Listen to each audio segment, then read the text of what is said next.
We evaluate everything together and the decisions are made together.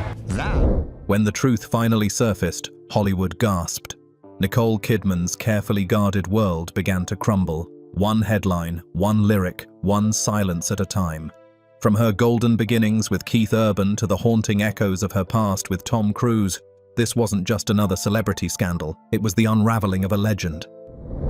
A glimpse of the world's most famous bride arriving in an ivory roll. When Nicole Kidman met Keith Urban in 2005, it wasn't just another red carpet introduction, it was the kind of moment that feels scripted by fate. The event, a glitzy Hollywood gala honoring Australian talent, brought together two icons from the same homeland but vastly different worlds. She, the Oscar-winning actress whose quiet poise masked years of private heartbreak. He, the guitar-slinging country star who'd fought his way out of addiction and self-doubt to become Nashville royalty. As cameras flashed and champagne flutes clinked, their first conversation reportedly lasted only minutes, but that brief encounter changed everything. "I remember thinking if I don't call her, I'll regret it for the rest of my life," Keith later said. When he finally did, the spark ignited into something unstoppable. Within months, the two were inseparable, attending events together, sharing family dinners, and looking every bit the perfect match. Their whirlwind romance culminated in a breathtaking ceremony in Sydney on June 25, 2006. The wedding was a national spectacle, with fans lining the streets as Nicole, radiant in a white Balenciaga gown, walked down the aisle of St. Patrick's College Chapel. Keith, visibly emotional, performed a private song for his bride later that evening.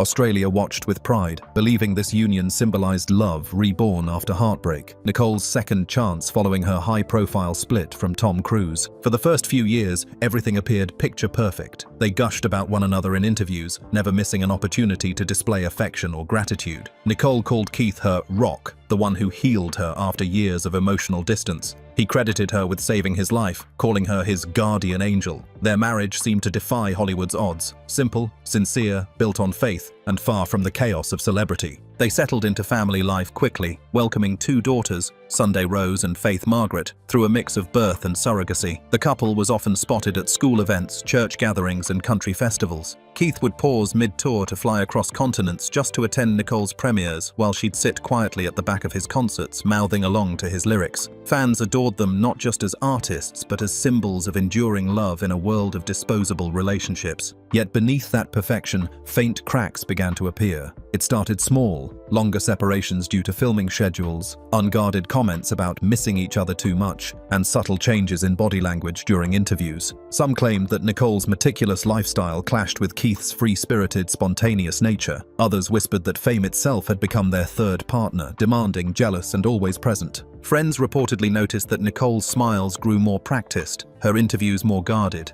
Keith, once open about his struggles, began dodging questions about balance and boundaries. Their once effortless chemistry began to look rehearsed, as though they were performing stability rather than living it. But to the public, none of that mattered, because together, they still looked perfect. The media painted them as the antidote to Hollywood's cynicism, the couple who made marriage cool again. Paparazzi photos of them strolling through Nashville hand in hand, attending church on Sundays, or enjoying low-key dinners kept that narrative alive. To everyone watching, they were proof that love could survive fame's poison. They seemed unstoppable, the perfect blend of glamour and grace. But what happens when the fairy tale turns into the script of a slow-motion heartbreak? The public collapse. Whispers turn into headlines. Nicole Kidman has officially filed. For years, Nicole Kidman and Keith Urban were the embodiment of Hollywood harmony. Their love seemed bulletproof, anchored in loyalty, family, and faith. Every photo of them beaming on red carpets, every affectionate glance during awards shows told the same story. They had beaten the odds. Yet beneath those glossy moments, a quiet distance had already begun to take root. It started subtly, so faintly that only those closest to them noticed. Keith began touring more aggressively, adding last-minute shows and studio sessions. Nicole, meanwhile, threw herself into film after film, shooting across continents, chasing creative renewal in stories that often mirrored her inner turmoil. They were two artists caught in motion, rarely still long enough to remember what they were protecting. Tabloids began to speculate about their schedules before they speculated about their marriage. Urban on tour again while Kidman films in Paris, read one headline. Another followed. Nicole attends premiere alone.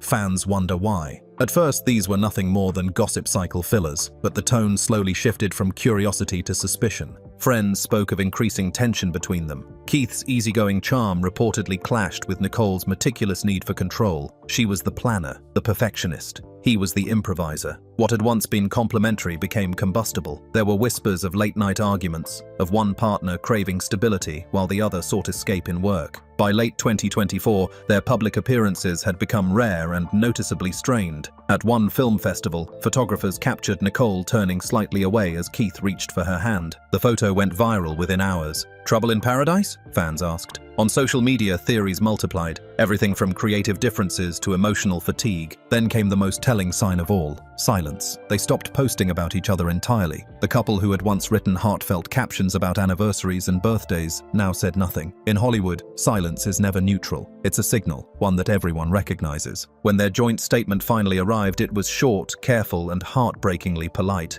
After years of love and respect, it read, "We have decided to part ways amicably. We remain devoted to our family and ask for privacy at this time." The message was crafted to soothe, to avoid scandal, but it only deepened the intrigue. Behind the words "mutual respect," sources claimed, lay a storm of resentment and exhaustion. Some insiders described long separations and emotional disconnection. Others hinted at betrayal, not necessarily romantic, but a breach of trust that ran deep. A few close to Keith suggested he felt like a background player in Nicole's global spotlight, while those in her circle whispered that she was tired of fighting for a man she no longer recognized. The media frenzy was immediate. Morning shows dissected every phrase of their statement. Entertainment blogs speculated endlessly about what really happened. For weeks, their names dominated headlines, trending alongside words like collapse, heartbreak, and truth. Nicole, ever the professional, continued filming in France, avoiding reporters and maintaining a calm, detached grace. But those who saw her up close described her as fragile, smiling through exhaustion, carrying herself like someone determined not to let the world see her crack. Keith, meanwhile, threw himself back into his music, returning to Nashville's studio scene almost overnight. His performances took on a darker tone, his lyrics laced with melancholy.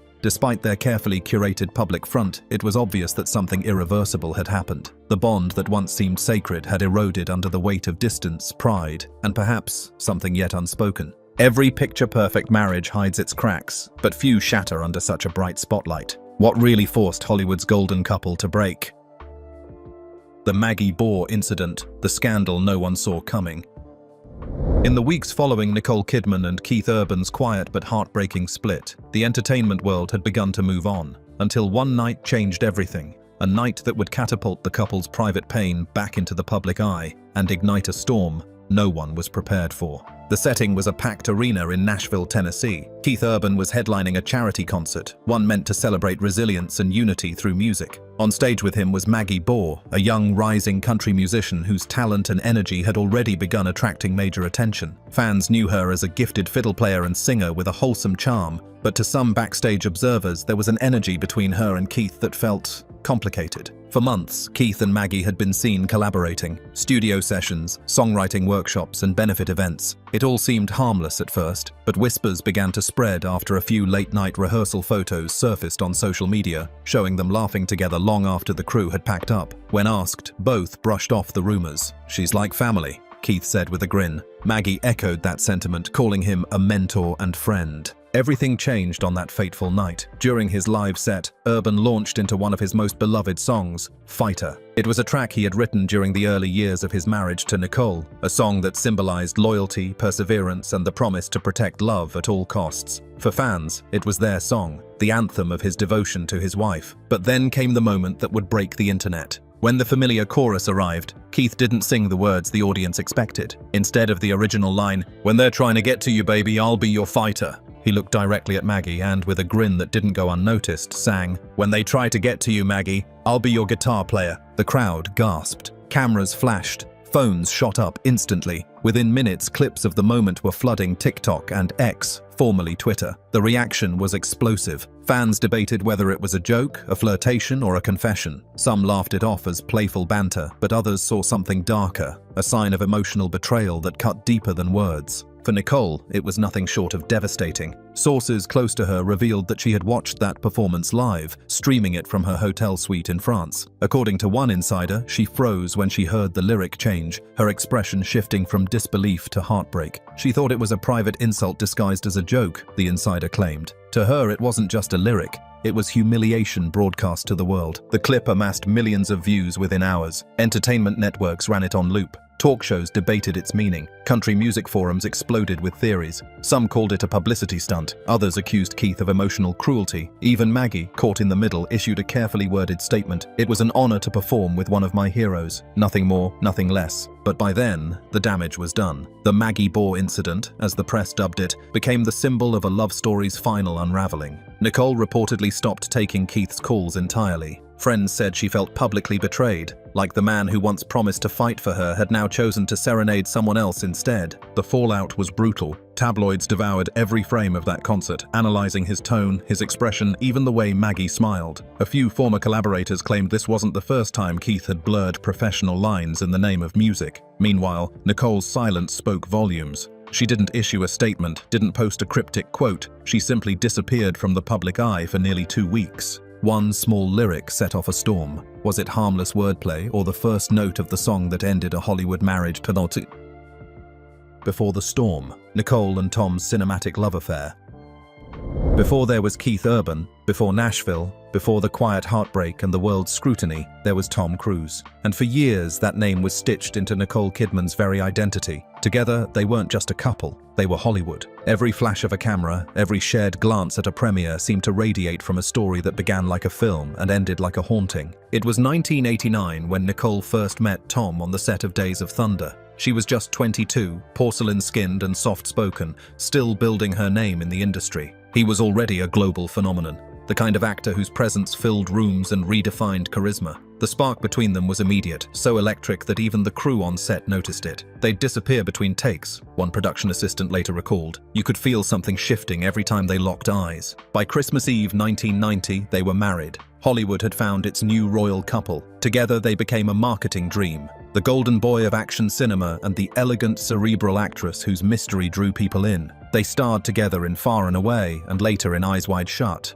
a film whose erotic tension and psychological unease mirrored their real-life complexities more than anyone knew at the time. At the surface, their marriage was enviable. Red carpets, luxury homes, magazine covers, and 2 adopted children who completed their image as a family untouched by Hollywood's chaos. They attended events hand in hand, whispering and laughing as if the world didn't exist. To fans, they looked inseparable, but behind that flawless image, things were changing. Those closest to the couple noticed that Nicole's once effervescent spirit began to dim. She was often quiet at gatherings, standing slightly behind Tom as he charmed the press. Some insiders claimed that Nicole's rising fame unsettled him, that her growing acclaim after The Hours and Moulin Rouge marked a subtle but undeniable power shift. Others pointed to something far deeper. Tom's devotion to Scientology had grown stronger with each passing year, and the church's influence reportedly began seeping into every corner of their lives. Nicole, raised Catholic, tried to adapt, but sources say she never felt truly accepted by the organization that surrounded her husband. She was viewed as an outsider, one former member later alleged. There was always this quiet tension, like she didn't belong. The cracks widened slowly. By 2000, they were spending more time apart. Their conversations filtered through assistants and obligations. And then, without warning, in February 2001, Tom Cruise filed for divorce, citing irreconcilable differences. Nicole, blindsided, later said she was shocked and devastated.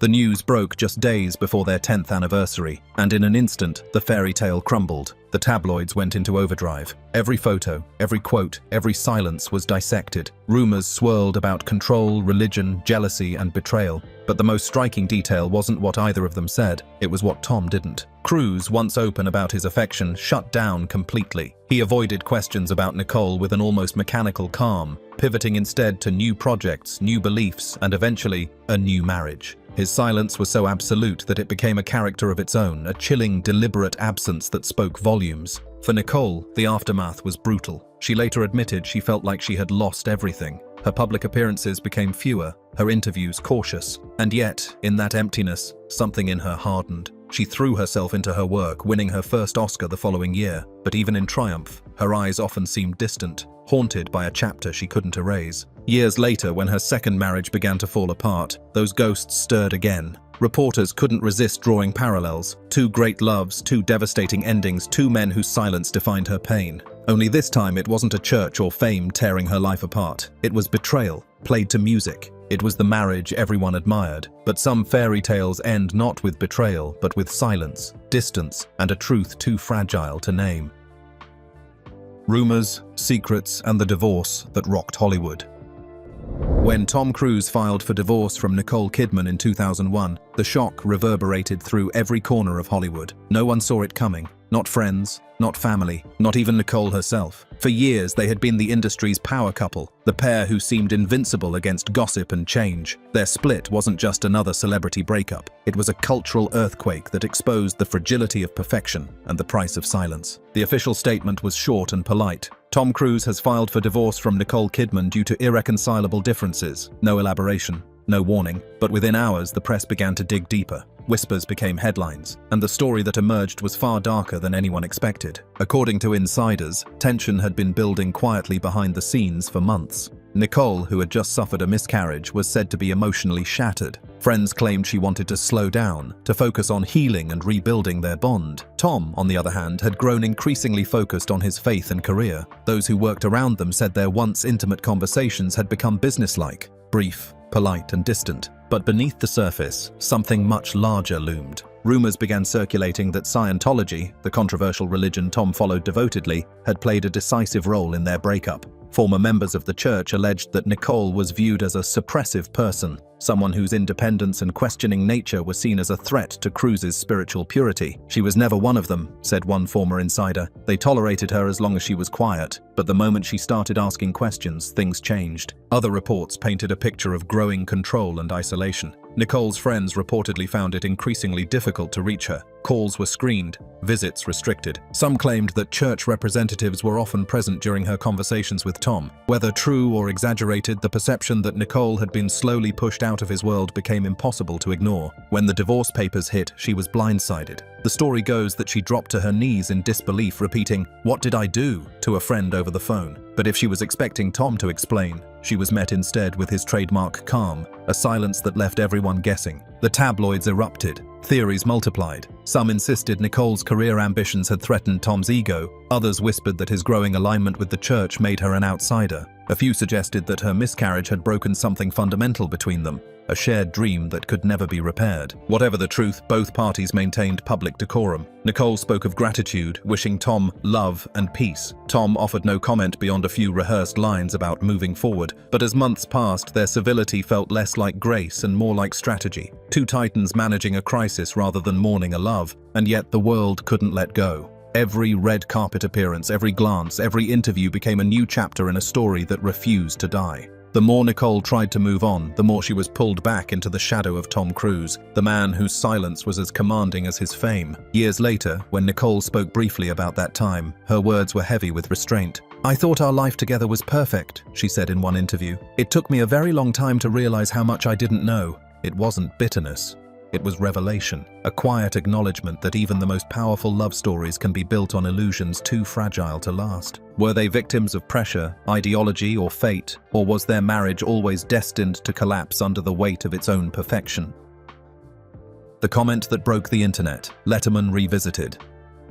Sometimes the past doesn't resurface quietly, it comes roaring back dressed in irony. For Nicole Kidman, that moment arrived 2 decades after her divorce from Tom Cruise, when an old television clip buried deep in the internet's archives suddenly exploded back into public consciousness. The year was 2001. Nicole had just finalized her divorce from Tom, and the world was watching her every move, hungry for cracks in her composure. She appeared on The Late Show with David Letterman to promote a film, poised and luminous as ever. When Letterman, ever the provocateur, asked her about her newfound single life, she laughed, a brief, nervous sound that broke the tension. Then came the line that would echo for decades. "Well, I can wear heels now." The audience erupted with laughter. Even Letterman leaned back in amusement, caught off guard by her wit. It was playful, spontaneous, and at the time, perfectly timed. To the public, it was the moment Nicole Kidman reclaimed her power. After years of being overshadowed by Tom Cruise's global dominance, she had delivered the ultimate comeback. A single sentence that mixed humor with subtext, grace with rebellion. For years, that line lived on as a symbol of freedom, of a woman rediscovering herself after emotional confinement. But the internet has a way of reshaping old narratives. Fast forward to 2025.